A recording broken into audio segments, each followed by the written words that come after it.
Olá pessoal, eu vou gravar aqui com vocês mais um vídeo.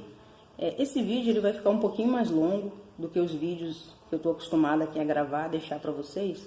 Eu queria trazer alguns detalhes a respeito da Lei Rouanet. Que eu estou verificando aí que tem muita gente falando da lei, mas sem o real conhecimento do que trata a Lei Rouanet. Antes de falar efetivamente dessa lei, eu queria dizer o seguinte, pessoal. Uma lei, quando o legislativo ele cria uma lei, ele resolve criar uma lei, essa lei muito se dá também, nessa lei tem muito sentimento, tem muita ali a inspiração que leva à criação dessa lei, é o momento atual que a sociedade está passando. O momento que a sociedade passa, ele é o reflexo da criação de uma lei. É aquilo que proporciona, que impulsiona o legislador a criar aquela lei. Você vai entender muito bem agora quando o novo presidente já disse que uma das primeiras medidas dele vai ser alterar o Estatuto do Desarmamento, sob a alegação de que a gente vive um momento de violência, onde o cidadão, o Estado tem que dar para o cidadão o direito de defesa, para que esse cidadão tenha uma arma em casa. Então ele quer flexibilizar o Estatuto do Desarmamento. O que é uma discussão válida, o que é uma discussão até válida. Isso é uma prova de que as leis elas são criadas e modificadas de acordo com o momento atual que uma sociedade passa. Também a lei é criada dessa forma, né? De acordo com o momento social que uma sociedade passa. Em 1991, quando o presidente Collor ele foi eleito, ele sancionou a Lei Rouanet, que foi criada pelo secretário nacional de Cultura na época, que era o Sérgio Paulo Rouanet. A Lei Rouanet tem o nome dele, né? Muito criativo até, né? Tem o mesmo nome dele. Ele é um professor universitário, filósofo, membro da Academia Brasileira de Letras, né? Um senhor já bem idoso.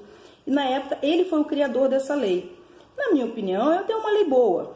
É uma lei muito boa. Vou falar algumas coisas em relação a essa lei. Ela é uma lei de 43 artigos somente. Ela é uma lei de muito fácil compreensão. É uma lei bem objetiva. E dá para a gente ler e entender bem o conteúdo dela. O que acontece?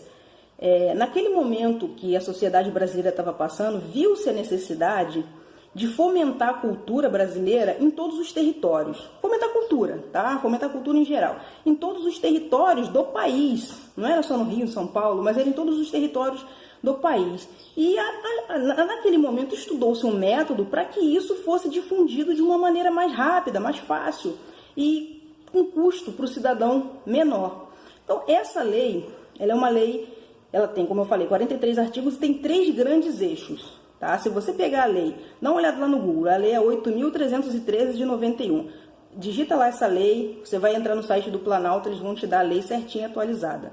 Então ela tem 3 grandes eixos, tá? Ela tem 3 grandes objetivos que foram criados ali, 3 pontos principais.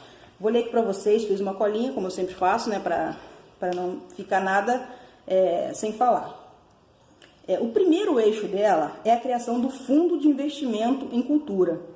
Só que isso foi abandonado, ficou só no papel, mas até que algum dia algum deputado, alguém resolva colocar isso em prática, né, vai ser uma boa. O segundo eixo é o Fundo Nacional de Cultura, que é até utilizado, mas não é tanto utilizado assim não, é utilizado, mas não é tanto utilizado. O terceiro é o mecenato, que é a forma de captar recursos. Essa é a forma mais utilizada. O que acontece nessa forma aqui do mecenato, da captação de recursos? Você cria um projeto, tá? Você tem uma empresa, tem um MEI, você cria um projeto, a depender do edital, essa empresa tem que ter um determinado período no mercado e já ter prestado serviço com aquela função específica, depende muito. Você cria um projeto, por exemplo, um projeto de teatro, vamos dar um exemplo aqui. Você cria um projeto de teatro, vai discriminar exatamente aquilo que você vai gastar com cenário, com maquiagem, com alimentação, com atores, com ornamentação, com luz. Você vai discriminar tudo, vai fazer aquele documento, vai entrar no site do Ministério da Cultura e vai enviar. Enviou aquilo para o Ministério da Cultura, o Ministério da Cultura recebe, existem vários pareceristas espalhados pelo Brasil inteiro, que eles fazem análise desse projeto. Eles fazem uma análise daquele projeto, faz um parecer e envia para um outro órgão do Ministério da Cultura. Esse órgão é o CENIC, tá? Que também está lá na lei. Esse órgão foi criado pela Lei Rouanet, está lá, e é um órgão do Ministério da Cultura. Ele é enviado para o CENIC, lá eles carimbam, é o carimbo, a autorização para que aquela empresa capte o recurso. Então, o Estado, ele não dá dinheiro para ninguém diretamente, ele não abre assim, uma conta no banco e deposita o dinheiro para alguém.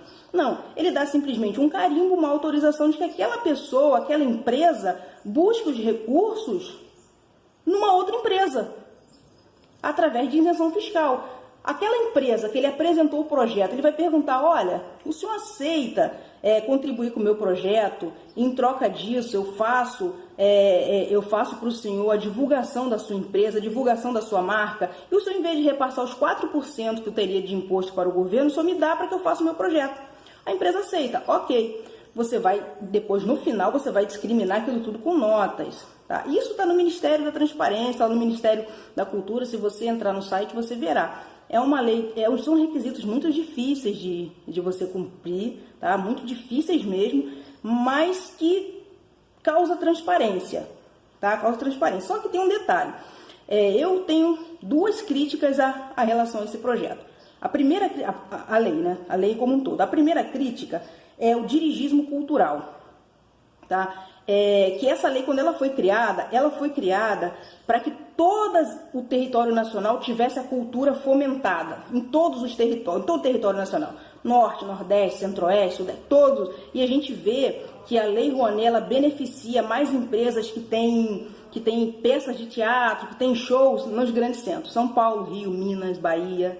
Então, lá no Nordeste, lá no Centro-Oeste, quase não tem empresas que conseguem essa captação de recursos.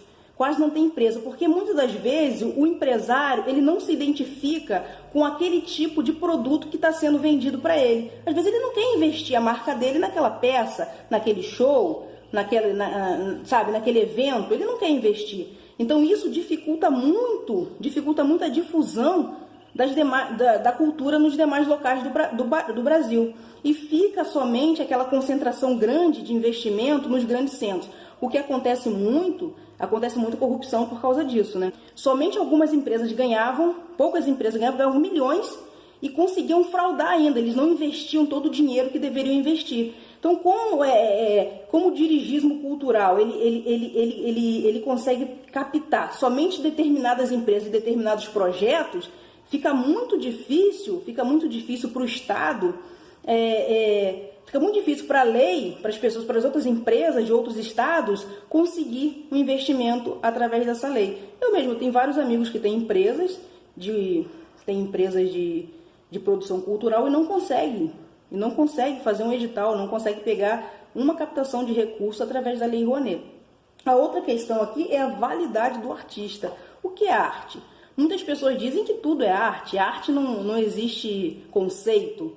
O governo, quando ele vai liberar, quando ele carimba dizendo que você pode captar o recurso, ele não avalia se aquele projeto ali é arte ou não é arte. Ele não quer saber, porque ele entende que se ele começar a restringir a determinados projetos, as pessoas vão achar que o governo está censurando. Então ele libera recursos de acordo com o critério estabelecido no edital. Se está certinho, cumpriu o prazo, tudo, o governo vai lá e libera o dinheiro.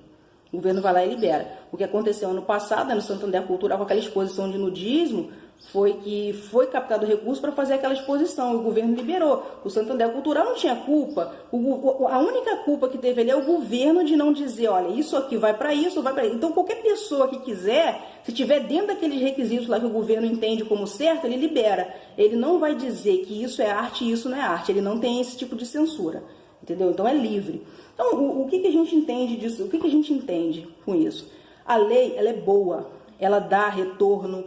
Quando você faz um show, você é obrigado a fazer com que aquele ingresso tenha metade do preço.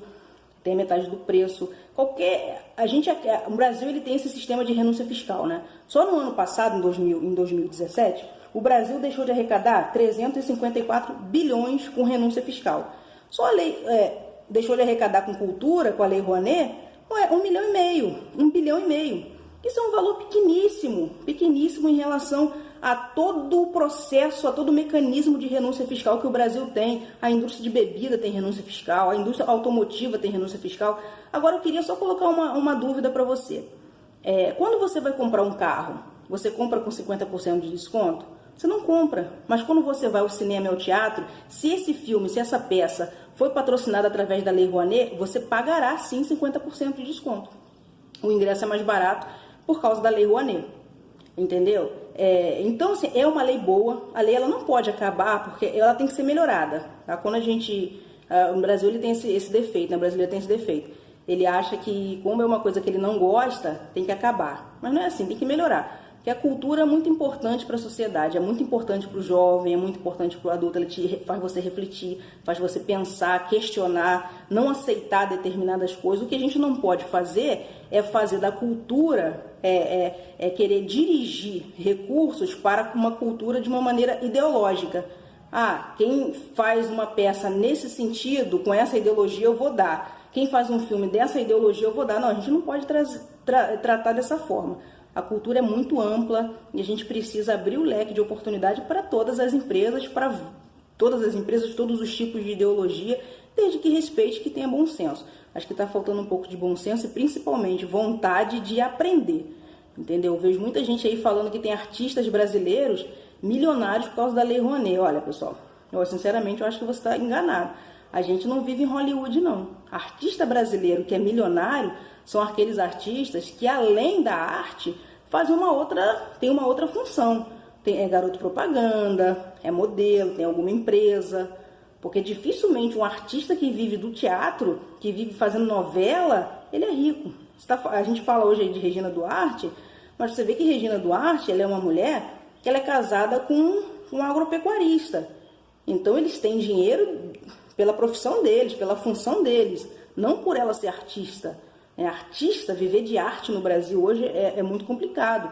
Você não vê um ator que vai fazer um filme, por exemplo, o Wagner Moura, que fez um filme que todo mundo assistiu, ele não ganhou 20, 30 milhões, como atores americanos, como Brad Pitt ganha, como atores americanos ganham. Não é assim. No Brasil, viver de arte é muito difícil. Então, a gente precisa, sim, de leis de incentivos fiscais para fomentar a cultura, mas precisa fomentar de uma maneira correta. O Ministério Público precisa fazer realmente a função pela qual ele existe, que é fiscalizar a lei e ir atrás da bandalheira. Se tem alguém roubando, desviando, cometendo improbidades, que seja punido como muita gente está sendo punida e processada.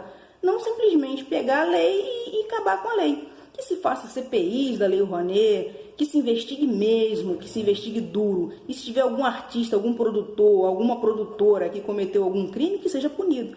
Mas que a lei continue vigorando e sempre melhorando a cada dia. Tá certo, pessoal? Qualquer dúvida, vocês mandam uma mensagem, mandam aí um like, mandam um WhatsApp, para a gente poder esclarecer melhor. Espero ter conseguido esclarecer a dúvida referente à Lei Rouanet. Tá certo? Um abraço para todo mundo. Até o próximo vídeo.